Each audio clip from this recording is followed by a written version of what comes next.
సమయం రాత్రి 9 గంటలు దాటింది. యథావిధిగా వాహన రాకపోకలు జరుగుతున్నాయి. సడన్ గా 4 పోలీస్ వాహనాలు కుయ్ కుయ్ అంటూ శబ్దాన్ని చేస్తూ ఆ సెంటర్ కి వచ్చి ఆగాయి. సుమారు 30 మంది వరకు పోలీసులు ఆ వాహనాల నుంచి దిగారు. ఆ సెంటర్ నుంచి రాకపోకలు సాగించే ప్రతి వాహనాన్ని క్షుణ్ణంగా తనిఖీ చేయడం ప్రారంభించారు. రికార్డులు సక్రమంగా లేవంటూ కొన్ని వాహనాలను పక్కన పెట్టగా తాగి నడుపుతున్నారేమో అని డ్రంక్ అండ్ డ్రైవ్ కూడా నిర్వహించారు.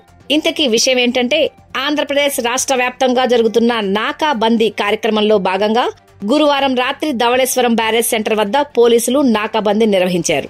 తూర్పుగోదావరి జిల్లా ఎస్పీ డి నరసింహకిషోర్ ఆదేశాల మేరకు Rajahmundry south zone DSP Bhavyakishore ఆధ్వర్యంలో ధవళేశ్వరం సీఐ టి గణేష్ నాకాబందీ నిర్వహించారు. ఈ సందర్భంగా డీఎస్పీ భవ్యకిషోర్ మాట్లాడుతూ, నేరాలు అదుపు చేసేందుకు, నేరస్తుల్లో భయాన్ని కలిగించేందుకు రాష్ట్ర వ్యాప్తంగా జరుగుతున్న నాకాబందీ కార్యక్రమంలో భాగంగా ఎస్పీ నరసింహకిషోర్ ఆదేశాల మేరకు ధవళేశ్వరంలో కూడా నాకాబందీ ఏర్పాటు చేశామన్నారు.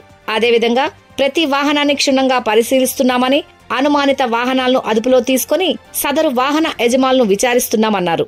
ఈ సందర్భంగా సీఐ గణేష్ ఏమన్నారంటే, ఎస్పీ నరసింహకిషోర్, డీఎస్పీ భవ్యకిషోర్ ఆదేశాల మేరకు ధవళేశ్వరం బ్యారేజ్ సెంటర్ వద్ద నాకాబందీ నిర్వహిస్తున్నామన్నారు.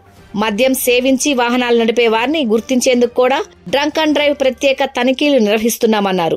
ప్రతి వాహనానికి సంబంధించిన రికార్డులను పరిశీలిస్తూ నేరాలు అదుపు చేసేందుకు కృషి చేస్తున్నామన్నారు. ఈ కార్యక్రమంలో ఎస్ఐ హరిబాబు కూడా ఉన్నారు.